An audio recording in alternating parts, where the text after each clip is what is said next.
Maxwell Pierce adjusted his Italian silk tie as he gazed at the Manhattan skyline from his corner office on the 47th floor. At 42, he had everything most people spent their lives chasing: a real estate empire worth billions, a penthouse overlooking Central Park, and a reputation as one of New York's most ruthless businessmen. The morning sun glinted off the glass buildings, creating a golden panorama that seemed to bow before him. "Mr. Pierce, the board is waiting," his assistant Sarah announced from the doorway, her voice careful and measured. Maxwell nodded without turning around. "Let them wait another 5 minutes. It builds character." He smiled to himself, knowing the 12 executives would sit silently rather than start without him. Power wasn't just about money, it was about control. The quarterly meeting proceeded as it always did. Profits were up 16%. 2 more struggling apartment buildings had been acquired for renovation into luxury condos, and employee expenses had been successfully reduced. Maxwell barely listened to the presentations. He'd already reviewed the reports and formed his opinions. And regarding the janitorial staff budget cuts, Chief Operations Officer David Henderson continued, "We've successfully reduced costs by 20% by cutting back on overnight staffing and eliminating 3 full-time positions." This caught Maxwell's attention. "Which positions?" Henderson shuffled through his papers. 2 from the satellite office in Queens, and 1 from this building. An older gentleman, I believe. Been with us for 8 years. "Mum, was there a performance issue?" Maxwell asked, feigning interest in the human element when his real concern was efficiency. "No, sir, just redundancy. We've redistributed the workload among the remaining staff." Maxwell nodded approvingly. "Excellent. No company grows by carrying dead weight." After the meeting, Maxwell walked through the executive floor, nodding curtly at employees who practically flattened themselves against walls to let him pass. He enjoyed the deference, the nervous smiles, the way conversations halted mid-sentence when he entered a room. As he approached the elevator, he spotted a middle-aged woman in a grey uniform pushing a cleaning cart. She was trying to maneuver around a group of young analysts who hadn't bothered to move, despite clearly seeing her struggle. Something about her quiet dignity irritated Maxwell. She looked tired but maintained a professional demeanor while being treated as if invisible. For a brief moment, their eyes met, and he saw something unexpected, not servility or intimidation, but a calm assessment. She quickly looked away and continued with her work. Later that evening, at an exclusive charity gala at the Metropolitan Museum of Art, Maxwell found himself in conversation with Rebecca Chen, a former classmate from Harvard Business School who now ran a successful non-profit focused on workplace equality. "Still building your empire one eviction at a time, Max?" Rebecca asked, her tone light but her eyes serious. Maxwell sipped his champagne. "Still trying to save the world one hashtag at a time, Becca?" She laughed, but there was no warmth in it. "You know, I've been following your company's practices. Your turnover rate for service staff is impressive, and not in a good way. Efficiency isn't heartless, it's smart business," he replied smoothly. "Anyone can clean a floor, Rebecca. It requires no special talent, no education, no exceptional abilities. That's why it pays what it pays." Rebecca's expression hardened. "Is that right?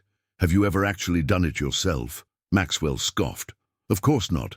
That's why I pay people to do it for me." "Then you have no idea how difficult it is," she challenged. "You've never walked in their shoes, never experienced what their days are like, yet you make decisions that impact their lives profoundly." "I don't need to flip burgers to know how to run a restaurant chain," Maxwell retorted. Rebecca set down her glass. "I'll make you a proposition, Max. Spend one day doing the job of your lowest paid employee. No special treatment, no shortcuts. Just one honest day of work." Maxwell laughed. "And why would I waste my time doing that?" "Because if you're right, if it's as easy and mindless as you claim, then you'll have proven your point. But if you're wrong..." She trailed off, leaving the implication hanging between them. Maxwell felt the eyes of nearby guests on him. Rebecca had backed him into a corner in public, and she knew it.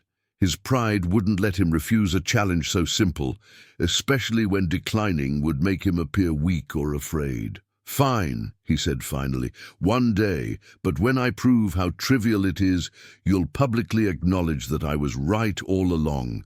Rebecca smiled. "Deal. This Friday. No advance notice to your staff. I'll make the arrangements with your HR department. You report at 5 a.m. to the basement service entrance, just like every other cleaner." As she walked away, Maxwell shook his head, already thinking about how he would use this publicity stunt to his advantage. After all, how hard could it be to push a mop around for a few hours? He'd be done by lunch and have a great story for his next board meeting.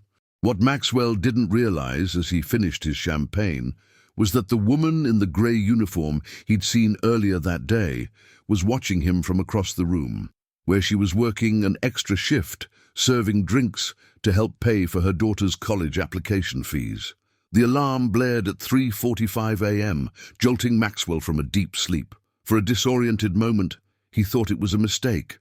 The sky outside his penthouse windows was still pitch black. Then he remembered his ridiculous agreement with Rebecca. Groaning, he silenced the alarm and dragged himself to the shower. By 4:30 a.m., his driver Thomas had delivered him to a nondescript side entrance of his own building. Maxwell had never even noticed this door before, despite owning the entire structure. "Should I wait, sir?" Thomas asked. "No," Maxwell replied, checking his watch. "I'll call when I'm finished with this charade." Oh, the service entrance opened to a dingy hallway leading to a small locker room that smelled of industrial cleaner and sweat. A heavy-set man in his 60s, with salt and pepper hair, was arranging uniforms on a rack. "You must be the new guy," he said without looking up. Rebecca called.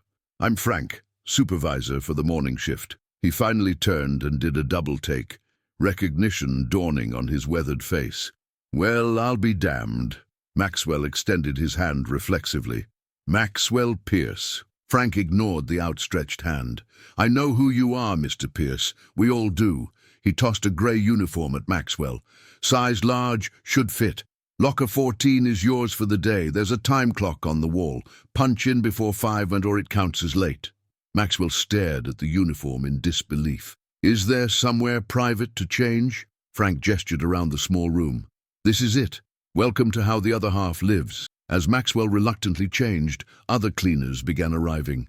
Some nodded politely when they recognized him, others whispered to each other, and a few simply ignored him completely. A young Latino man with Miguel embroidered on his uniform took the locker next to Maxwell's. "First day, huh?" Miguel asked, his accent thick but his English clear. "Just for today," Maxwell clarified quickly. Miguel nodded knowingly. "That's what I said 3 years ago." He laughed at Maxwell's expression. "I'm joking, man. I know who you are. My cousin works construction on your new development in Queens." Before Maxwell could respond, Frank called the team together. 8 people gathered in a small circle, their faces showing varying degrees of exhaustion and resignation. "Listen up," Frank announced. "As some of you've noticed, we have Mr. Pierce joining us today." He emphasized the name with a subtle edge that wasn't lost on Maxwell. "He'll be working Gloria's section since she's out for her daughter's surgery." Maxwell felt a twinge of something unfamiliar. Was it guilt? He wondered if Gloria was the woman he'd seen yesterday, and if her position was one of those eliminated in the budget cuts. "Miguel, show him the ropes," Frank continued. "The rest of you, same assignments as yesterday. We're still short-staffed, so I need everyone moving double time." Miguel led Maxwell to a large supply closet and demonstrated how to prepare the cleaning cart. "Always check your inventory before starting," he explained, moving with practiced efficiency. "Running out of supplies in the middle of a floor means wasted time coming back down." Maxwell was surprised by the complexity of the preparations. Different solutions for different surfaces, specific cloths for specific tasks, a meticulous organization system for the cart itself. "You need all this just to clean a floor?" he asked incredulously. Miguel looked at him with genuine confusion. "Of course. You think we just splash water around? This is a professional job, Mr. Pierce. Do it wrong, and the marble in your lobby gets damaged, the brass gets tarnished, the hardwood gets warped. That costs real money to fix. By 5:30 a.m., Maxwell found himself pushing a heavy cart into a service elevator. His lower back already ached from loading supplies, and they hadn't even started cleaning yet. "We do floors 1 through the lobby first, before the day staff arrives," Miguel explained. "Then executive bathrooms on 47, then work our way down the regular offices from 46, 10 minutes per bathroom, 20 minutes per common area, no exceptions." "Who created this schedule?" Maxwell asked, struggling to memorize the complex routine. "You did," Miguel replied without humor. "Well, your company did. Every movement is timed and tracked. 3 minutes too long in any area gets noted in our performance review." The elevator doors opened to the darkened lobby. For the first time, Maxwell saw his gleaming architectural showcase through different eyes, not as an impressive space to welcome visitors, but as an enormous area with countless surfaces that needed to be meticulously cleaned before dawn. "I'll take the east wing, you take the west," Miguel said, already moving away. "Remember, marble needs the blue solution, not the green. Green will leave streaks we'll get written up for." Left alone with his mop and cart, Maxwell stood frozen for a moment. The task before him suddenly seemed monumental. He'd never cleaned anything in his life, not his college dorm, not his first apartment, certainly not an entire wing of a commercial building. With clumsy movements, he began mopping the floor, only to realize he'd forgotten to put up the yellow caution signs. As he hurried back to his cart, he slipped on his own wet floor and barely caught himself on a column. Miguel glanced over. "You okay?" "Fine," Maxwell snapped, embarrassment making his voice sharper than intended. By 6:30 a.m., Maxwell's section was only half finished, while Miguel had completed his entire wing. Sweat soaked through Maxwell's uniform, and blisters were forming on his hands. The simple act of mopping had turned into a brutal exercise in endurance. "You're pushing too hard," Miguel observed, coming over to help. "Let the mop do the work, like this."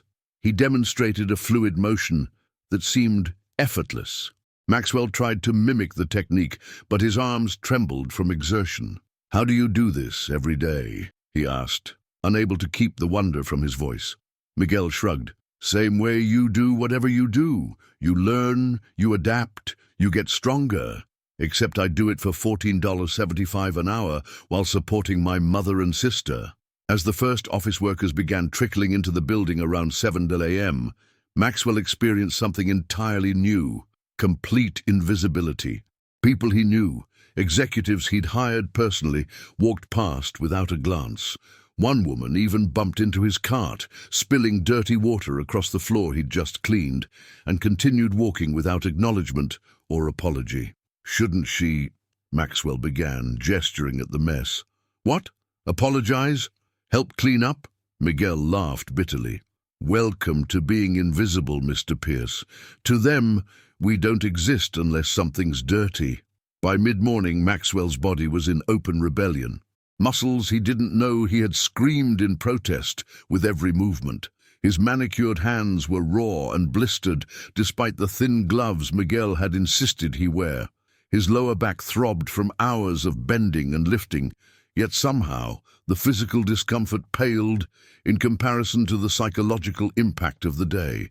They had moved to the executive floor, his floor, where Maxwell had expected at least some recognition. Instead, he experienced something worse than invisibility: recognition followed by dismissal. Several executives did double takes upon seeing him in a janitor's uniform, then quickly averted their eyes and hurried past, as if he carried something contagious. Outside his own office, he encountered his assistant, Sarah. She froze momentarily, clutching her tablet to her chest. "Good morning, Sarah," Maxwell said, attempting to sound normal, despite his disheveled appearance. "Mr. Pierce," she acknowledged, her eyes darting around as if looking for escape routes. "I didn't expect to see you today." "Clearly," he replied. I have your messages," she interrupted, suddenly all business. "Mr. Harrington wants to reschedule lunch? The Dubai investors need an answer about the waterfront property, and legal sent over the paperwork for the Queen's evictions. Should I still handle these? The disconnect between his current state and the business matters she rattled off was jarring. Queen's evictions. Just yesterday, those had been merely numbers on a spreadsheet.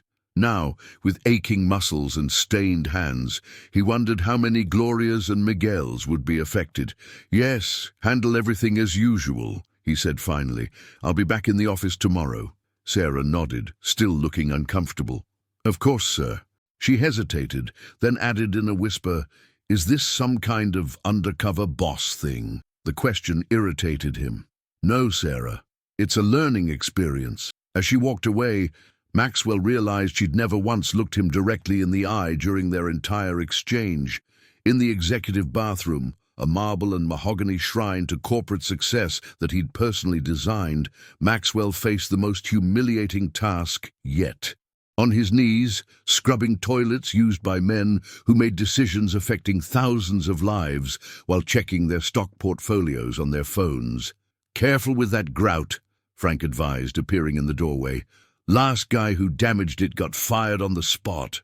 Maxwell sat back on his heels, his knees aching against the hard floor. "Do you enjoy this? Watching me struggle?" Frank's expression remained neutral. "Not particularly, but I do wonder if you're learning anything."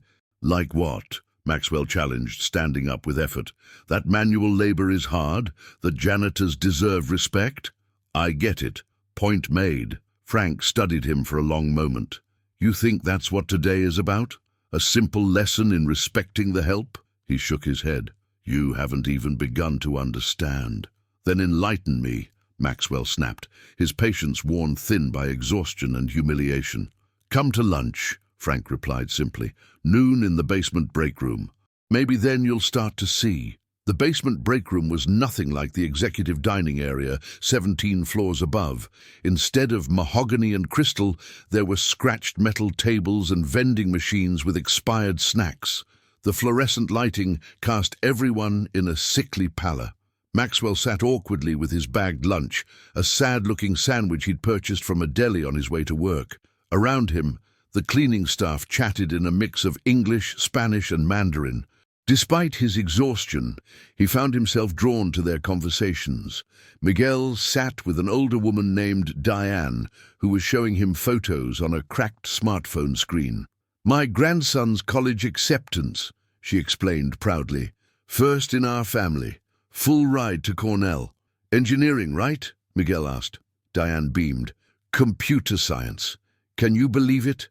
My daughter worked 3 jobs to get him through prep school." Maxwell listened, calculating Diane's probable salary against Ivy League preparation costs. The math didn't add up unless they had sacrificed everything else. Across the table, a man named James was discussing medical bills with Frank. "The insurance denied it again," he said quietly. "Said the treatment's experimental." "For your wife's MS?" Frank asked. James nodded, his expression grave. "7th appeal. I'm picking up overnight shifts at the hotel to cover the next round." Maxwell recognized James with a start. He'd been with the company for over a decade. Yet in all that time, Maxwell had never known his name, much less that his wife was battling multiple sclerosis. "How many jobs do you people work?" Maxwell asked, before he could stop himself. The table fell silent, all eyes turning to him. "You people," Frank repeated, his tone dangerous. Maxwell backtracked quickly. I'm just surprised how many of you work multiple jobs." "Most of us," Miguel answered after an uncomfortable pause. "I clean here mornings, deliver food evenings, and drive for Uber weekends." 3 jobs? Maxwell was genuinely shocked. "How many hours do you work per week?" "About 80, Miguel shrugged. "My mother needs dialysis. Insurance doesn't cover all of it." One by one, similar stories emerged around the table. Diane worked as a home health aide on weekends. James had his hotel job. Frank drove a school bus in the afternoons. Every person juggled multiple jobs, medical crises, family responsibilities, and educational aspirations with a quiet determination that left Maxwell speechless. "Why do you stay?" he finally asked. Why not find better jobs? The question hung in the air for a moment before Diane answered. Because we have dignity, Mr. Pierce. We do honest work and do it well. The job may not be respected, but we respect ourselves. And we have hope that our children won't have to clean up after people who don't see them. Maxwell had no response. For the first time in his adult life, he felt truly small. As lunch ended and they returned to work, Maxwell found himself assigned to clean the offices on the 30th floor, the Human Resources Department. While emptying trash bins, he overheard two HR managers discussing budget cuts. "The cleaning staff reduction is just phase one," a woman's voice said. "Next month we implement the new outsourcing plan. Saves nearly $2 million annually." "What about the current staff?" a man asked. "Terminated with 2 weeks severance. The contract company will bring their own people at lower rates, no benefits." Maxwell froze, trash bag in hand. These were his directives, his strategies for maximizing profitability, now discussed casually while he stood invisible in the same room. "What about that older guy, Frank? Hasn't he been here forever? 17 years, but business is business." The conversation shifted to weekend plans as Maxwell slipped out, his mind racing. 17 years of loyal service, ended with 2 weeks' pay and a termination notice. Just business, his business. By late afternoon, Maxwell's body had moved beyond pain into a strange, detached numbness. His thoughts, however, had never been clearer. Every interaction, every struggle, every glimpse into the lives of people he'd previously considered merely line items on a budget had carved new pathways in his understanding. He found himself working alongside Frank, cleaning windows in the main lobby as the day staff began leaving the building. For several minutes, they worked in silence, the rhythmic motion of wipers against glass creating an almost meditative atmosphere. "I heard about the outsourcing plan," Maxwell said finally. Frank's wiping didn't falter. "We all know it's coming. You've been here 17 years. 18 next month," Frank corrected. "Started when your father still ran the company." Maxwell hadn't expected that. "You knew my father." For the first time, Frank's stern expression softened slightly. "Not new, but I cleaned his office every morning for 12 years. He always said good morning, knew my name, asked about my kids." He paused. Christmas bonus always had a handwritten note. The simple observation landed like a physical blow. Maxwell couldn't remember the last time he'd written a personal note to anyone, let alone a member of the cleaning staff. "What happened to them?" Maxwell asked. "Your children?" Pride flickered across Frank's weathered face. "Daughter's a nurse in Philadelphia. Son teaches high school math in Queens." He resumed cleaning. "Your father helped pay for my daughter's nursing school.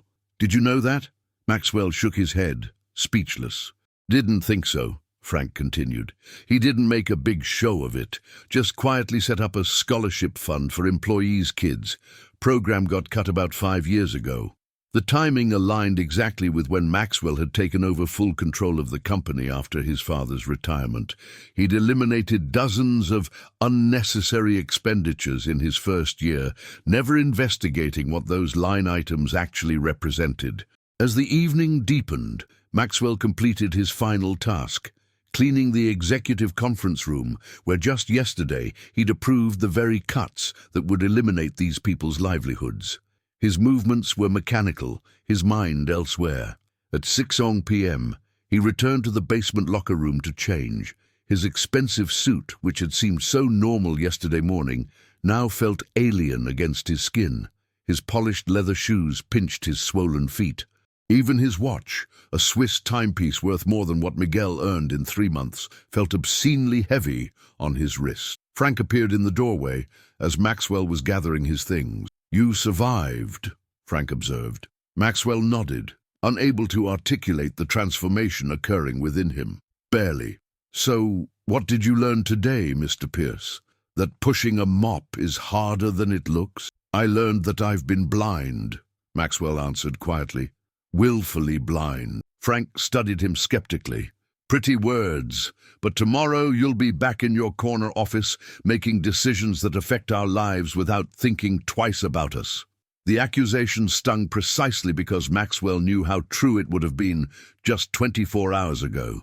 "No," he said with sudden certainty. "Something has to change." Frank had heard such promises before. Like what? Maxwell had no immediate answer. Grand gestures seemed hollow, quick fixes inadequate. The system he'd helped create, one that treated human beings as disposable resources, couldn't be dismantled in a day. "I don't know yet," he admitted, "but I give you my word, things will be different." "Words are cheap, Mr. Pierce," Frank replied, turning to leave. "Actions matter." Left alone, Maxwell sat heavily on the bench, his body exhausted but his mind racing. He reached for his phone and dialed Rebecca's number. "So," she answered without preamble. "Are you ready to admit you were wrong?" "Beyond wrong," Maxwell replied. "I was blind." There was a pause before Rebecca spoke again, her tone softer. "That bad, huh?" "Worse. I don't even have words for it." "What are you going to do about it?" The question hung between them. Maxwell thought about Frank's decades of service, about Miguel's 3 jobs, about Diane's grandson and James's sick wife. He thought about the outsourcing plan, the budget cuts, the callous decisions made in boardrooms by people who never had to see the human consequences. "I need your help," he said finally. "Your non-profit. It advocates for workplace reform, right?" "Among other things," Rebecca confirmed cautiously. "I want to start with my own company. Real living wages. Benefits that actually protect people when they're vulnerable. Career advancement opportunities. Childcare. Education assistance." The ideas flowed faster than he could articulate them, "and I want to use my position to influence other companies, make it economically advantageous to treat people with dignity." Rebecca's skepticism was palpable even through the phone. "That's quite a conversion after one day of mopping floors." "It wasn't the mopping," Maxwell explained. "It was seeing, really seeing, people I've looked past my entire life. It was recognizing my father's humanity and how much of it I've lost in pursuit of profit." After a long pause, Rebecca spoke. "If you're serious, I'll help. But this can't be a PR stunt or a temporary attack of conscience. Real change is hard, expensive, and often thankless work." "I know," Maxwell assured her, "and I'm ready." The next morning, Maxwell arrived at the Pierce Enterprises headquarters at 5 a.m., not as part of a challenge, but by choice. He found Frank preparing the cleaning carts as usual. "What are you doing here?" Frank asked, surprised. Maxwell rolled up his sleeves. "Learning more, if you'll teach me." Frank's skepticism was evident, but he handed Maxwell a uniform anyway. "Actions, not words," he reminded him. "Exactly," Maxwell agreed, "and this is just the beginning." Indeed, over the coming weeks, Maxwell Pierce would indeed transform, not overnight in a dramatic Hollywood moment, but gradually through consistent choices and difficult conversations. The cleaning staff wouldn't suddenly receive exorbitant salaries, but they would get living wages, comprehensive benefits, and most importantly, visibility and respect. The outsourcing plan would be scrapped. A scholarship program would be reinstated. Executive bonuses would decrease while frontline worker conditions improved.